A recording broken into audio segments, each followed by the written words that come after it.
राधे राधे मित्रों, मेरे YouTube channel पर आपका बहुत बहुत स्वागत है।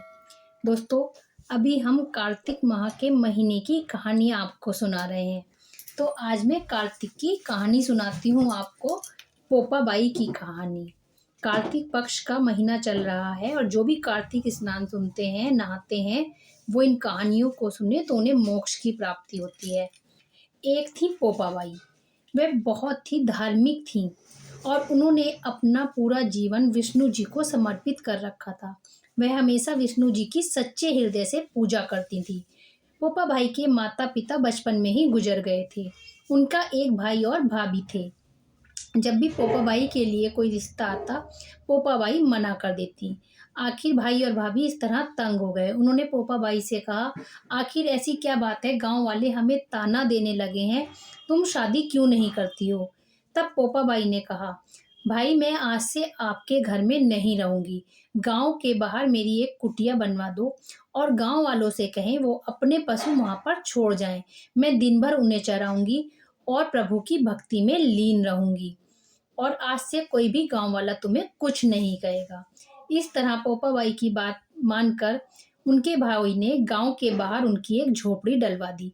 पोपाबाई वहां रहने लगी और दिन रात विष्णु की भक्ति में मग्न रहने लगी। जानवरों को चराती और जो कुछ भी गांव वाला उन्हें रूखा सूखा दे जाता उसे खाकर अपना जीवन व्यतीत कर रही थी। एक दिन राजा वहां से निकल रहा था, शिकार खेलने गया गांव के बाहर, तो उन्हें बहुत तेज प्यास लगी। जब उन्होंने पोपाबाई की कुटिया देखी तो राजा ने बाहर से आवाज आई, कोई कुटिया में है, कोई कुटिया में है। तो जब अंदर से कोई आवाज ना आई तो वे पास में कुटिया के समीप आकर बोले, क्या कोई मुझे जल पिला सकता है? तब पोपाबाई बोली, आप रुकिए, मैं लेकर आती हूँ। उनकी आवाज सुनकर राजा पोपाबाई के ऊपर मोहित हो गए कि जिस लड़की की आवाज इतनी खूबसूरत है वो कितनी सुंदर होगी। राजा ने पोपाबाई से कहा, मैं तुमसे विवाह करना चाहता हूँ। पोपाबाई ने मना कर दिया कि जहाँ से आए हो वहीं पर चले जाओ, मैं किसी भी परपुरुष का मुंह नहीं देखना चाहती। इतनी बात सुनकर राजा उन पर और ज्यादा मोहित हो गया और उन्होंने उनको अपने दरबारियों से उठवाकर अपने राजमहल में बुलवा लिया। इस पर पोपाबाई को बहुत गुस्सा आया।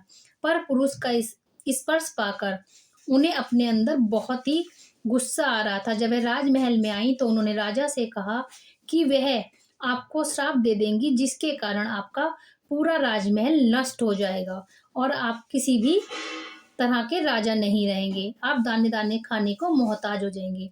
जैसे ही ये बात राजा की रानियों को पता चली तो उन्होंने पोपाबाई की सतीत्व को जानकर राजा से कहा, तुम इन्हें जहां से लेकर आए हो इन्हें वहीं पर छोड़ाओ, वरना हमारे घर पे दाने दाने को हम मोहताज हो जाएंगे। राजा समझ गया कि पोपाबाई कोई धार्मिक महिला है। राजा जब उन्हें छोड़ने उनकी कुटिया तक जा रहा था तो रास्ते में एक पाप की नदी पड़ी, उसमें राजा डूबने लगा। लेकिन पोपाबाई को उन पर थोड़ी सी भी दया नहीं आई, लेकिन उन्हें अपने आप पर बहुत आत्मग्लानि हुई कि मुझे परपुरुष राजा ने स्पर्श कर लिया है तो मैं अब अशुद्ध हो गई हूँ।